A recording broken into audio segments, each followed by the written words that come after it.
I was a little curious about it myself, but I only had to hear the songs to know that Alan J. Lerner had really done Shaw justice. I believe to this day that the songs just took off where the text of the play finished. And he was a giant, both Lerner and Lowe, and particularly Moss Hart, who was the director of My Fair Lady. They were giants, and I was lucky enough to be led by gentle giants in every respect in those days.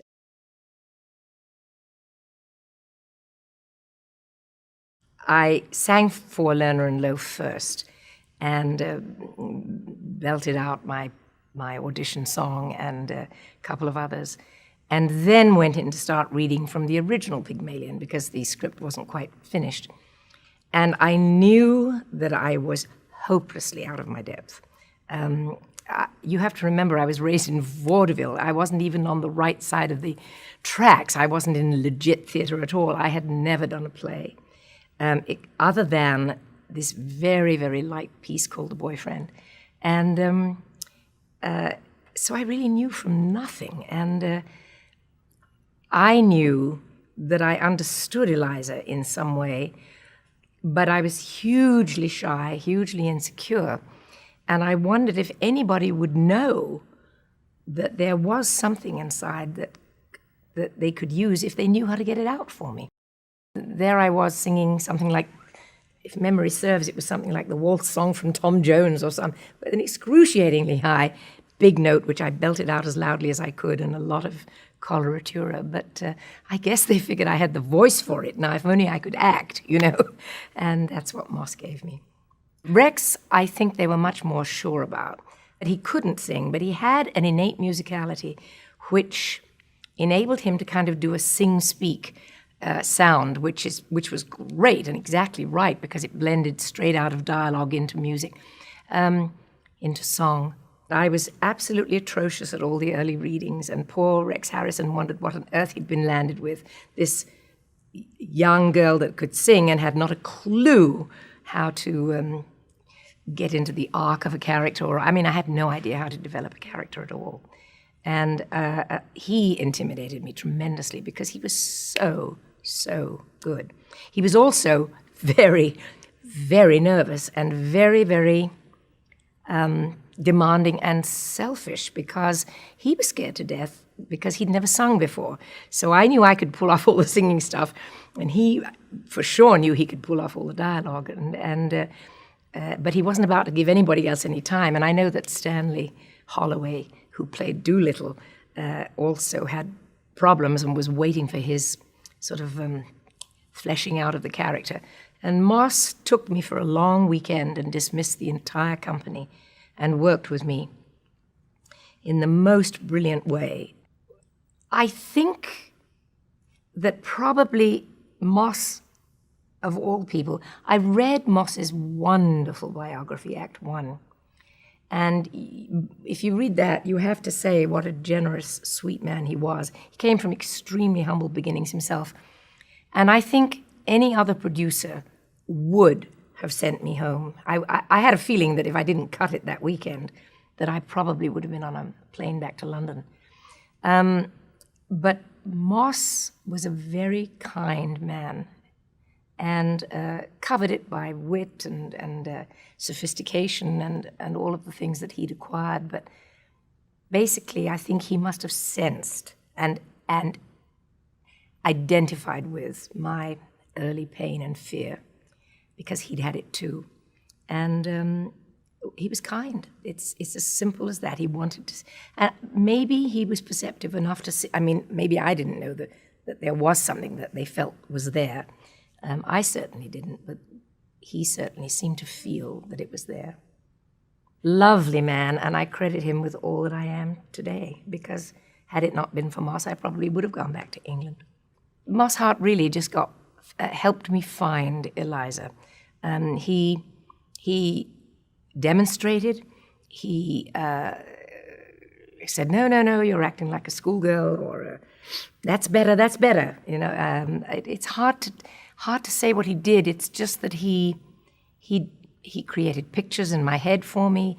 He He helped me understand some of Eliza's dilemma. And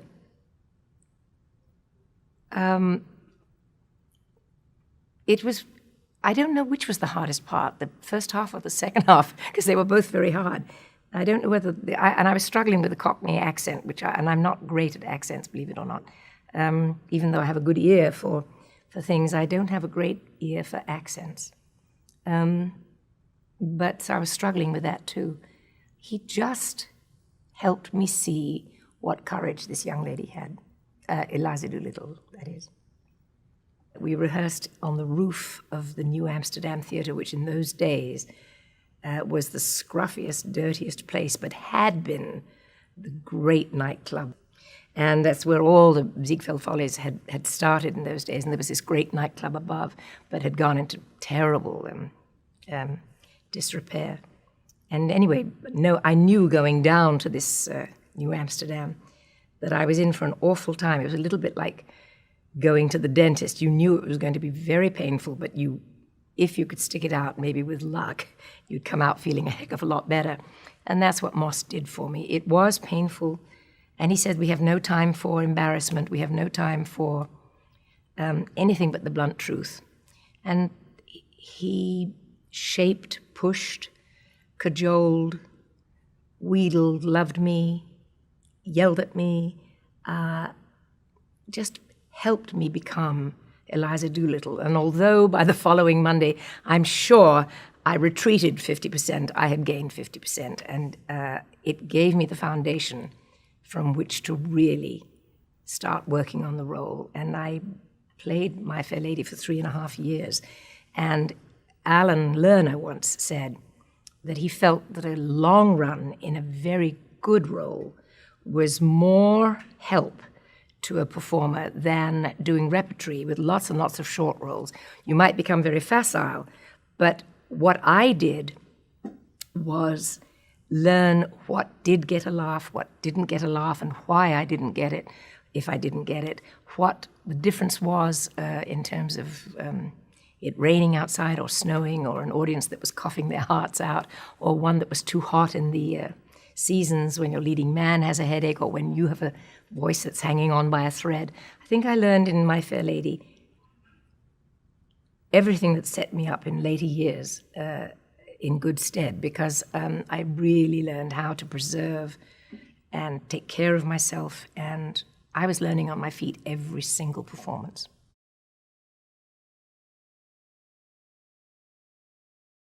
Again, the good fortune in my life suddenly came along, and after My Fair Lady, I was very lucky to do Camelot for Lerner and Lowe with the wondrous Richard Burton, and by now I was married to Tony, and I did know my way around Broadway, and I knew a little bit more about performing, and everybody trusted me, and I wasn't quite so desperately shy. And My Fair Lady was bought by Jack Warner to be made into a movie. I didn't think I'd get it. Alan J. Lerner and Moss Hart, I believe, hoped that I would. Rex certainly was going to make it. But I understood very well when they cast Audrey Hepburn in the role, because although by then I was a fairly big name in the small pond that is Broadway, I certainly wasn't known across America, and I certainly had never made a movie. So I didn't get the role of My Fair Lady in the film, and lo and behold, I was in Camelot, and Walt Disney came to see Camelot. He was advised to see it because he was putting together this movie of Mary Poppins. He came backstage afterwards. I thought he was just going to visit. And he said, would I like to come to Broadway? To Hollywood. I was on Broadway. Would I like to come to Hollywood to see the drawings, the designs, the art, hear the songs and the lyrics for this musical of an English book, Mary Poppins, that he was doing?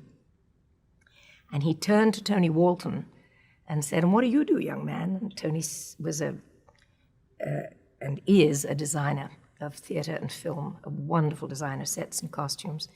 But he'd done very, very little at that time, And he explained this to Walt, and Walt said, well, then you'd better bring your portfolio with you when you both come. Oh, and I was just a teeny bit pregnant, like about 2 to 3 months pregnant. And I said, but I'm going to have a baby, Mr. Disney. He said, it's okay, we'll wait.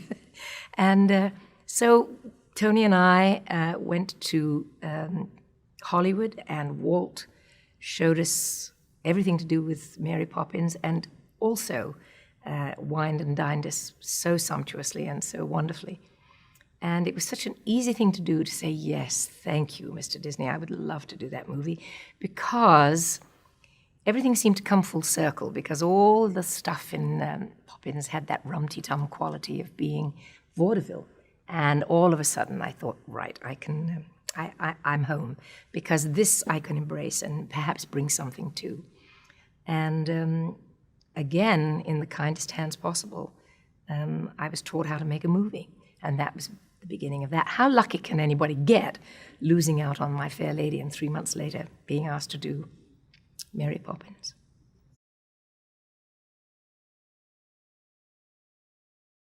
I honestly didn't think I would. I really thought Anne Bancroft was going to get it that year for The Pumpkin Eater. She was superb in the movie. And Poppins was my first film. I never dreamed I would get it. And actually, when I did get that Oscar, I really felt that it was more because I'd missed out on My Fair Lady, that Hollywood was A, saying welcome, and B, saying how sorry they were that I didn't get it. And in fact, excuse me, that attitude was reflected in the speech that I gave, because I said, I always knew Americans were generous, but this is absolutely ridiculous. And I really felt that it was generosity, and they're saying welcome, welcome.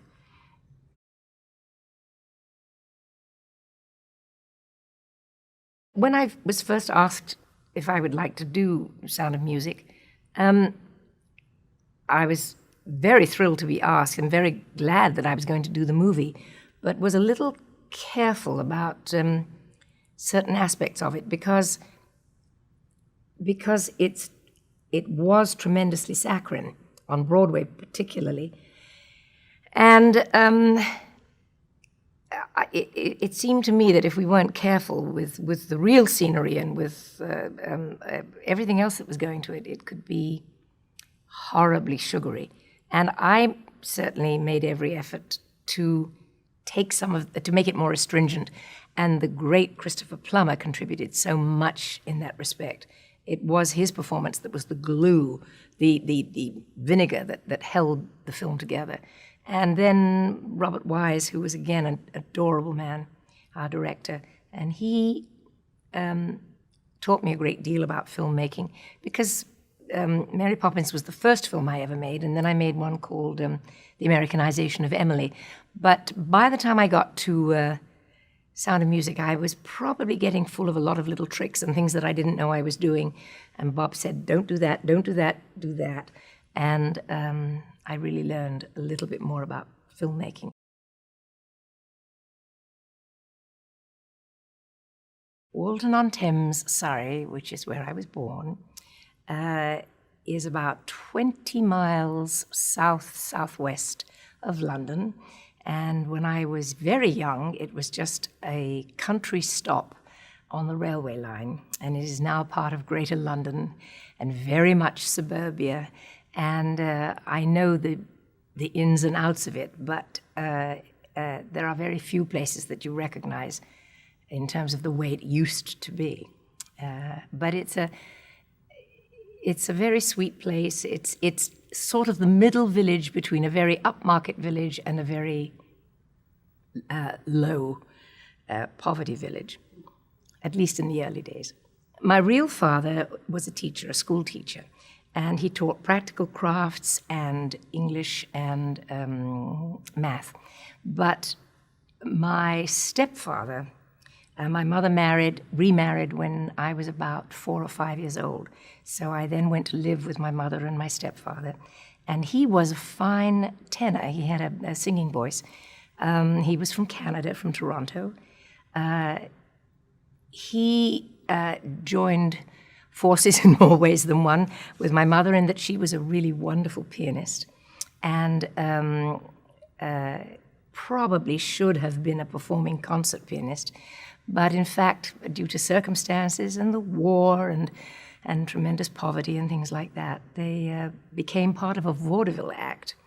And consequently, I knew nothing else but that. And to their amazement, I think, they discovered when I was about 8 years old, my stepfather, I think in an attempt to become a little closer to me, decided to give me some singing lessons because my school had closed down because of the escalation of the war. And I think he thought it might just sort of keep me quiet, so to speak. And they discovered that I had this 4-octave soprano voice, which surprised them, since it was my stepfather who sang, not my real dad at all.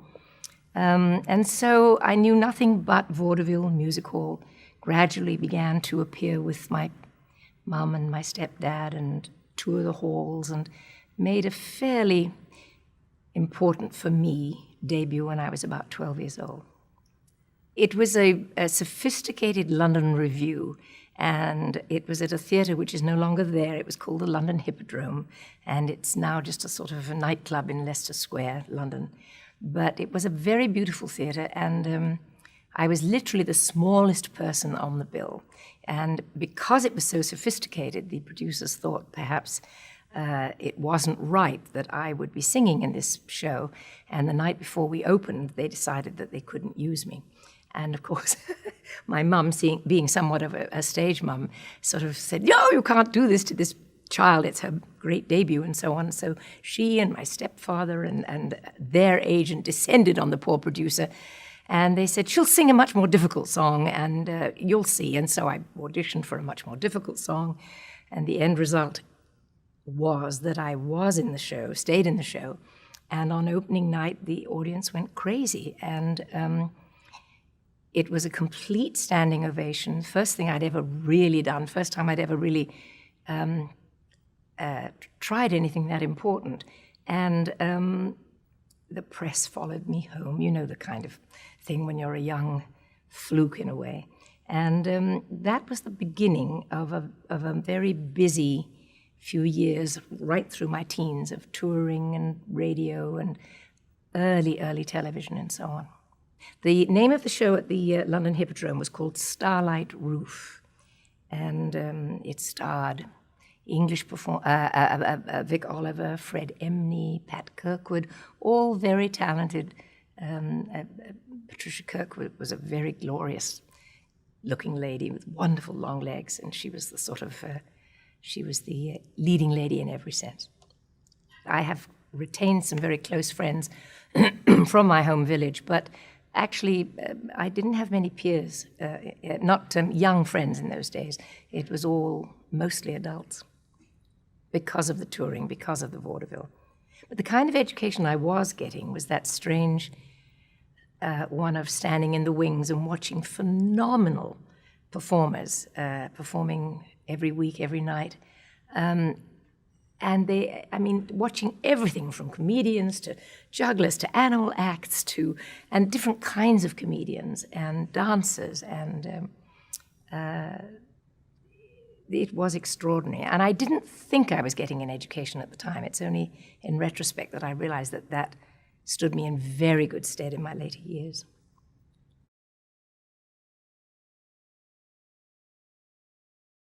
There was a lot of evacuation going on at that time.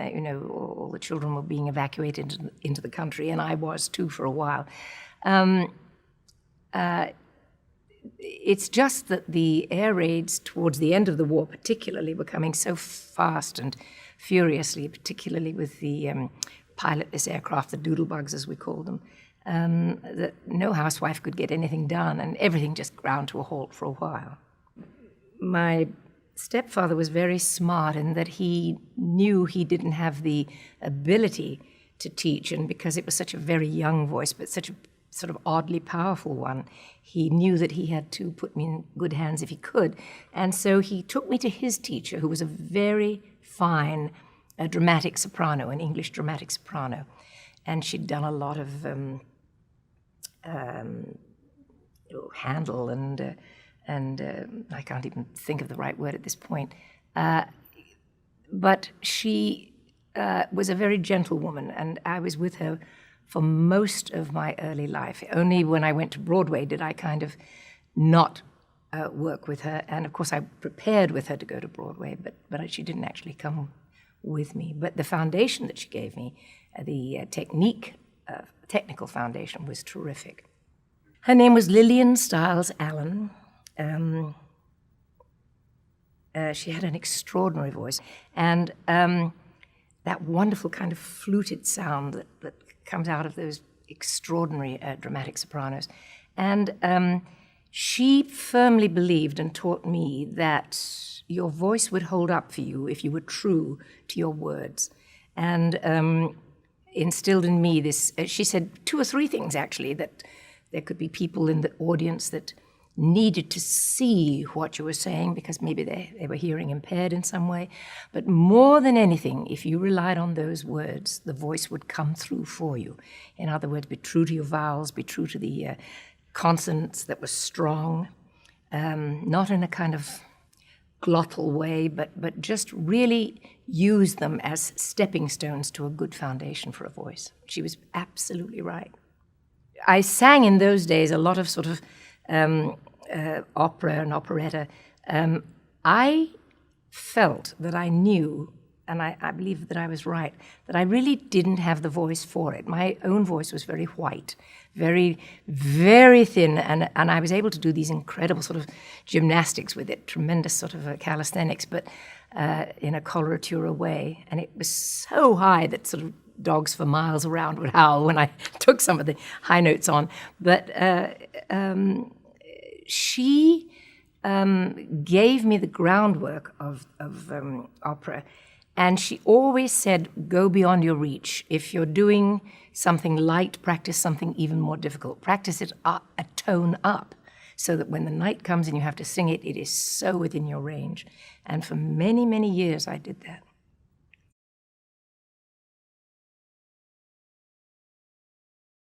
My dad was a very special human being. He had an innate decency. It didn't come from... He was very bright. He was a nature-loving man. He treated all of us in the family, including his wife's other children, his first wife's other children. He treated us all the same and as beloved equals. And we knew he was special. I mean, obviously, any dad to a young girl is special if he does all the right things, and my dad certainly did. But he's the one that instilled in me any true reality in my life, because on the one side, I had this mad upbringing of vaudeville and touring a great deal and very little schooling. And my father was the one that took me on nature walks, took me to the swimming baths, taught me how to swim, took me down to the seaside in freezing cold weather, and we dipped in the sea. And somehow, when we climbed the local hills, and he gave me a love of books. When I went to him, he would read to me, and he would pick what he thought would be appropriate, Alice in Wonderland and things like that when I was a child. But he would buy books for me. I didn't see him all that much, strangely enough. Occasionally for a 2-week period and a summer holiday maybe, or a visit over Christmas, or he'd come for a weekend and take me, and we'd get on our bicycles and bicycle for like 15 miles in either direction to get to his place. And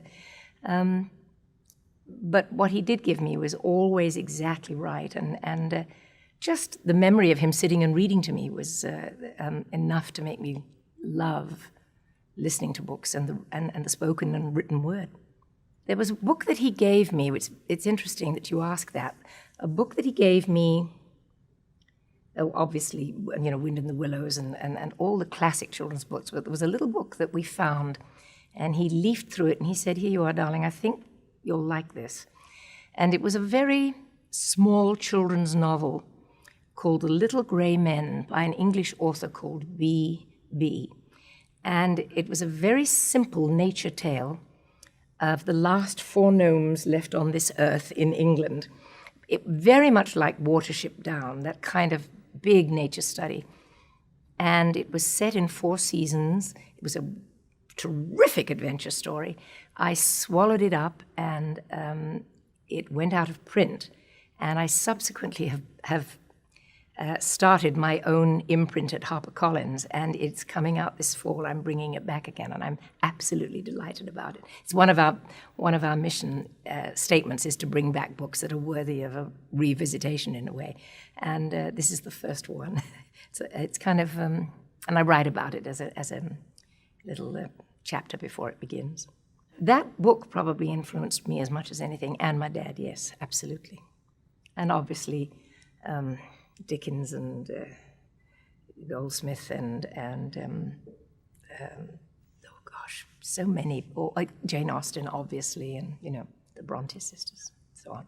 And I also loved to scribble as a kid. I loved to write eventually, because I didn't have a formal education, a governess was found for me who traveled with me wherever I went, because.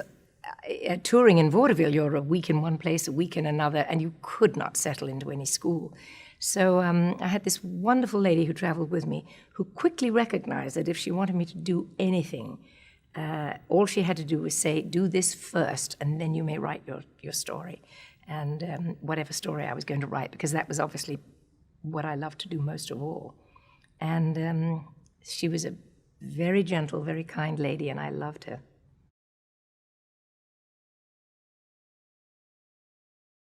Well, we all came from such humble beginnings, and I think what's so amazing is that, and it's always staggered me, I wish I could write about it one day, I'd like to try.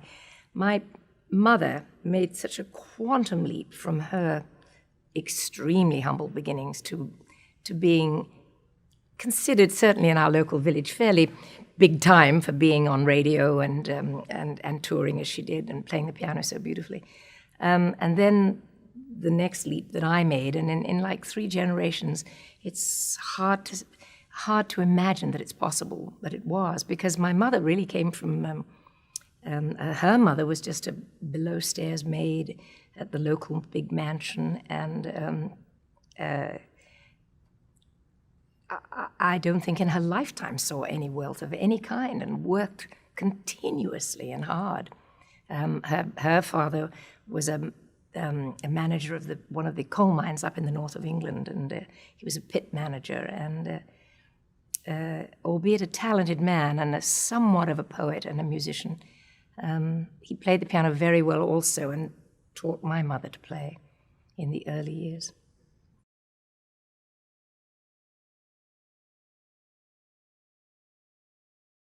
By now I had toured England fairly, endlessly really, and had done a lot of Christmas shows, which are in England are called pantomime, and I'm not sure how many Americans are aware that English pantomime is not pantomime or mime.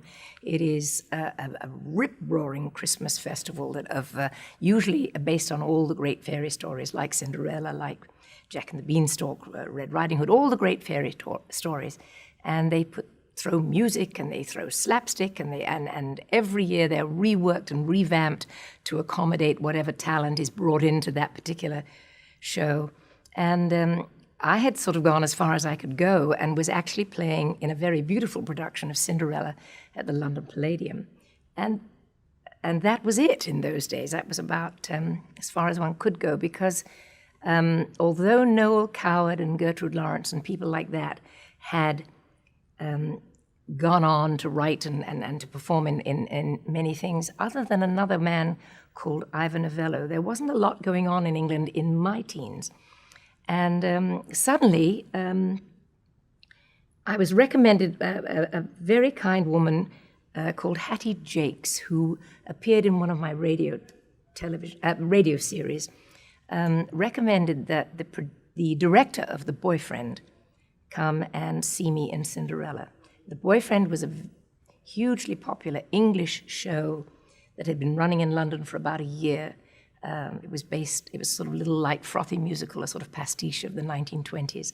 And they were going to take it to Broadway with a brand new company. They weren't going to touch the original English company because they were doing too well and still selling to packed out houses. So the director of the English Boyfriend came to see me and subsequently brought the American producer, and I was asked if I would like to come to Broadway to be in The Boyfriend. It was a huge break. I didn't truly recognize how big it was. I was more terrified at leaving my family. I had an awful separation anxiety about leaving home because I always was leaving home and rushing back if I could at weekends. And they were offering me a 2-year contract at an incredibly small salary. And there were a great many other English performers going as well, because other than one or two Americans, it was an English. All the companies should have had English accents, and so it was necessary that they be English. I was 18, I was 19 the day after we opened on Broadway. And it's the first time I'd ever really been away from my family for that potential length of time. And suddenly I got so panicked about it. And I called in my dad, my real dad, and I said, "Oh, God, Daddy, they're asking me to go for 2 years. What should I do? What should I do? I don't think I could be away from the family for that long." And he said, "Well, chick, it could run 2 weeks or 2 months. It might not be 2 years. And it would open up your head to such an extent. I think you should do it." I asked him later in life whether that was a hard thing to do. He said it was one of the hardest things to say go, to just throw me into the bigger pond, so to speak, and hope that I would swim. And of course, because Dad said it. Oh, he said a wonderful thing. He said, when I said, "But how will I know what to do?" He said, "Your own good brain will tell you what to do when the time comes," which was hugely flattering and kind of implied that he thought I could cope. And so I took my courage in both hands and said, "I would like to accept this contract, but I will not go for longer than 1 year." And lo and behold, Messrs. Fewer and Martin said, "Fine." And I was the only one of the company that had a 1-year contract. So off I went to Broadway for a year of incredible learning and education. Well, the amazing thing, my life has been so fortunate. I've had the most extraordinary good fortune in my life. And I sort of put it into 3 categories, the 3 major stepping stones, one being that opening night when I was 12, when it started my career, the second being going to Broadway, and the third going to Hollywood. And each one of those happenings happened under the most extraordinary circumstances. And what happened with The Boyfriend was that because I said I would only do it for 1 year, just before I was going to leave to go back to my family in England, and The Boyfriend was a huge success, and it did sort of begin to help my career tremendously. I mean, I think people on Broadway certainly began to know my name a little bit. But I got a call about 2 weeks before I was due to leave. And it was a man who said, "I'm the manager of 2 writers called Lerner and Lowe, who are doing a new musical of Bernard Shaw's Pygmalion. And could you just answer me one question? How much longer are you in The Boyfriend?" And I said, "Oh, I'm going home in 2 weeks." And he said, "Oh, my. I was convinced, as was everybody else, that you'd have a 2-year contract." And I said to the guys, "Well, let me make a phone call. It'll only cost a dime." And because I only signed for 1 year, I was able to audition for My Fair Lady. And by the most extraordinary good fortune, I was able to do My Fair Lady. And that's really when I think my life just took off in all directions.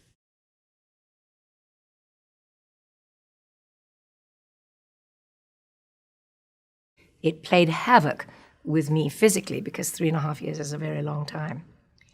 It was like a long tunnel. I did get a break between England and America, but it wasn't that long.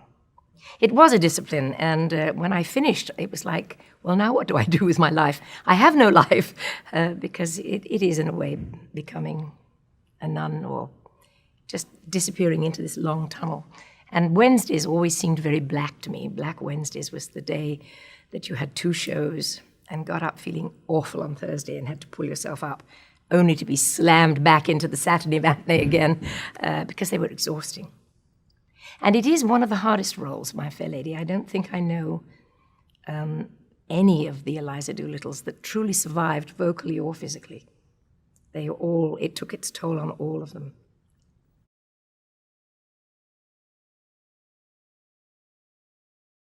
I met my first husband, Tony Walton, long before I became anybody. I had just made that first debut at 12 years old, and he was 13 at the time, and he came to see me in one of those English pantomimes at Christmas.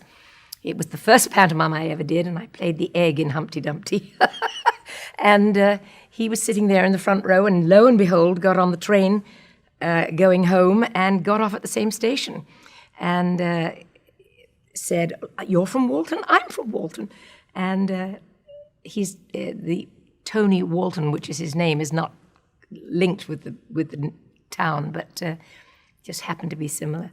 And he said, "Where do you live?" And I thought, "Oh, I'll be very clever." And I said, "Oh, the other side of the bridge." So he then went and looked up all the Andrews that lived the other side of the bridge in this area. And lo and behold, about 2 days later, there was a knock on my door, and he arrived with his brothers, and we became firm friends, and eventually Tony and I married. And we have a beautiful daughter by that marriage called Emma.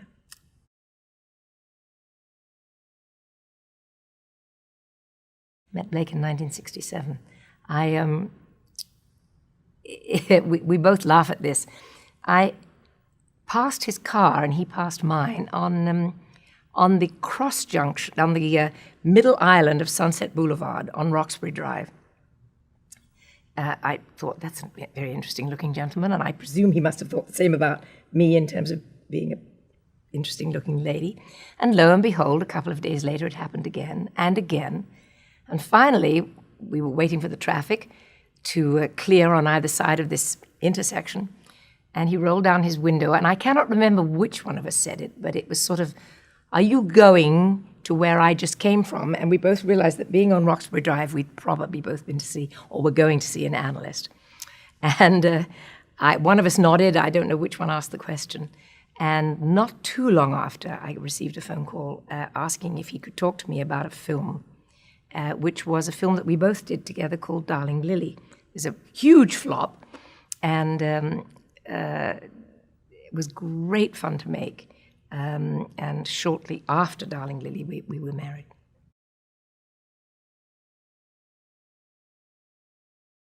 I think it's that early training, if anything, in vaudeville for me that gave me any kind of gumption. Or touring endlessly around England, doing the second show on a Saturday night in places like Glasgow or Newcastle or Liverpool or Swansea or Cardiff, that's pretty dicey. There were days, and I was very, very young, there were days when they would have to turn all the house lights on in the theatre because people were hurling beer bottles and things like that. And there was this determination to get through. My mum was terrific. She would say, "Don't you dare complain. Don't you dare say you can't sing in cigarette smoke," because in those days, everything, you could see it spiraling down the great arcs onto the spotlights onto the stage. Nothing but cigarette smoke in those days. And she would, "Don't you dare get a swollen head," accompanied by great love sometimes, but all the good stuff that one needs, get up and do it. What are you complaining about? You're so much luckier than most other people. And that's absolutely true. You never set out to make a bad movie. You always hope that you're making a good one. I think one was sad about them in as much as they damaged the career in any way. It's not, in those days it was important, but not as important as it is today, to keep making success after success after success. It's terrifying today. If you don't make, you can maybe have one so-so movie, but you've got to come back with another that's huge if possible. And that must be very, very difficult for young talent.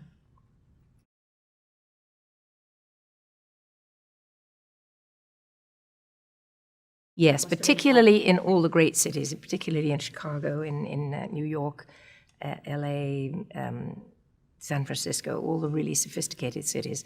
I'm not sure if it was in the Middle West. Its theme was provocative, but actually the underpinning of the theme was about love and being happy with who you are. I had a wonderful time making the film. It was Blake, my lovely Blake, at the peak of his creative talent, and I knew I was in the safest hands possible. Actually, it's a little daunting to be married to your director, because quite often he'll assume that I know what he wants when I'm simply begging for some small morsel that will get me through. But he said, oh, that's fine, just keep doing it, you know. But we could talk about it, and we did when we needed to. And actually, we'd mostly not talk about it when we went home. We had too many kids. We pooled all our children. He had 2, I had my lovely Emma, and we subsequently adopted 2.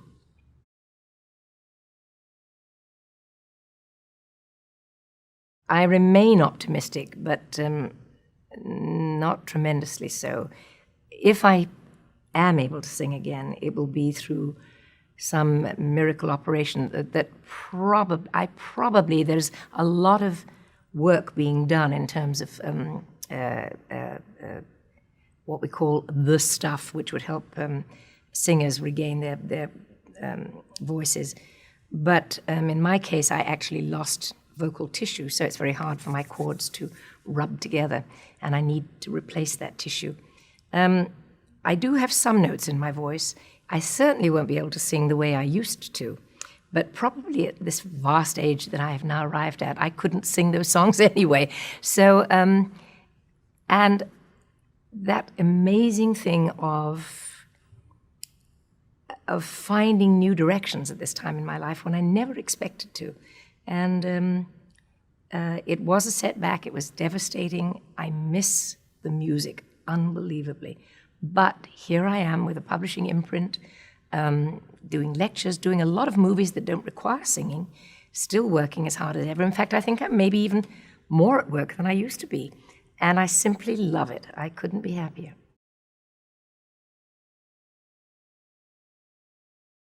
I directed my Emma, Tony's and my daughter, runs with her husband and her partner, Sybil Burton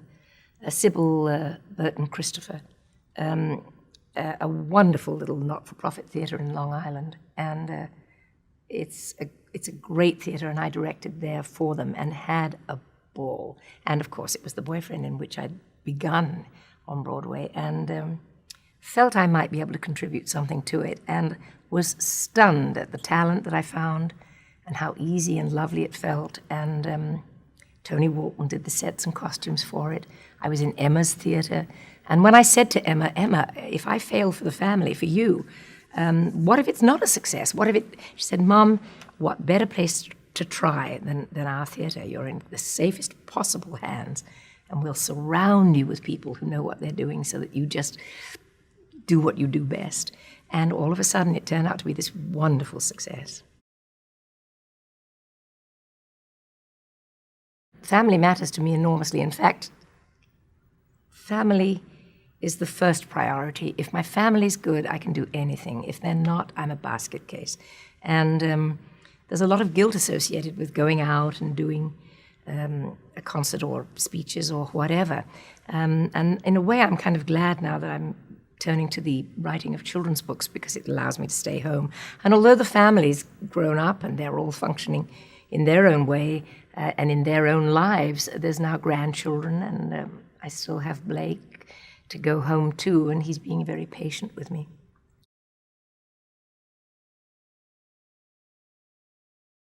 It is America that gave me so much in my life. It wasn't until I came to America that my life just exploded in so many ways. So for me, I think in a way I've been living, even though I'm English, I've been living the American dream, and I'm eternally grateful to Americans for allowing me to do what I love doing the most. And I feel an enormous responsibility to bridge the gap between England and America and be a sort of very quiet ambassador for my country to try to sort of do a hands across the water thing where they understand England and English people understand Americans. I adore America. There's a whole new generation out there that says, "I remember. Do you remember Mary Poppins? Yeah. Sound of Music? Yeah. Princess Diaries? Oh, cool!" And I just love it.